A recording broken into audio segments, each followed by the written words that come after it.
pictures from what he thought was a teenage girl. You can't say someone's into kids when they were asking news from a teenager. What?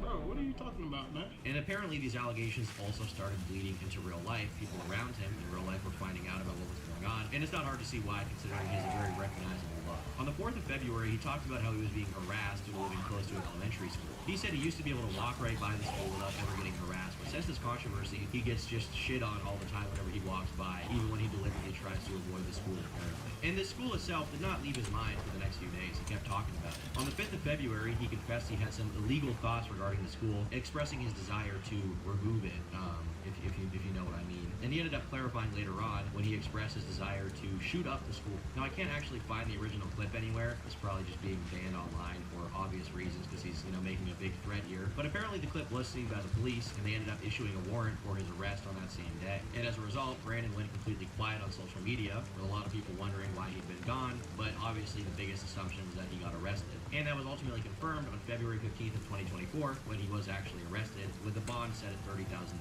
Now, shortly after this point, he was supposedly released on bail, although he was pretty quiet on social media for the next several months. The only news we would get about Brandon past this point for a little bit wasn't actually from him, instead it was from the government. They released a bill of indictment that was signed against him on March 4th, and then a trial date was set on the 24th of June, but that date was later pushed back to September 3rd, probably because of some court issue going on. Now, in August, he actually came back to social media with a new TikTok account and a new Instagram account where he was posting. And he also made a bunch of random TikTok accounts to post shit, but all of them have been deleting since then. But at this point, a lot of trolls were around. They were messing with him. They knew that he had done something weird, or tried to do something weird, rather, with a cat, in his belief, an underage girl. They knew that he had threatened to do something bad to his school. And as a result, the Instagram lives he did from this period of time were extremely fucking awesome. He spoke about his experience in jail, where he ended up spending about 6 months total. Why he went back to jail isn't entirely clear, but it's possible his bail was just going to pass, so he just stayed there for a bit. And while he was out at this point, it's not like everything was